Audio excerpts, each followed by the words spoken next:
চটপট করে আসবেন।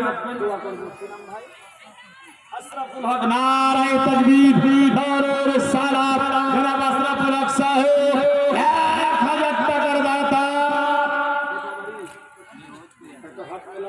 কোথায় থাকো, কি কাজ করো?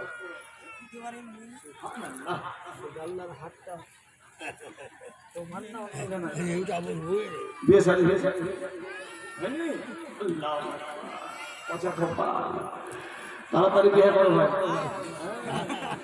দেশের অবস্থা ভালো নাই। সুবহানাল্লাহ, সুবহানাল্লাহ। আশরাফুল মায়া মারি এই মাহফিলতে ছিল, 1000 টাকা আল্লাহ তাড়াতাড়ি দিল। ওগো খোদা দয়া মাই দয়া করিয়া এ দানের লাভ আল্লাহ কবুল করিয়া সবে বলিয়া সুবহান।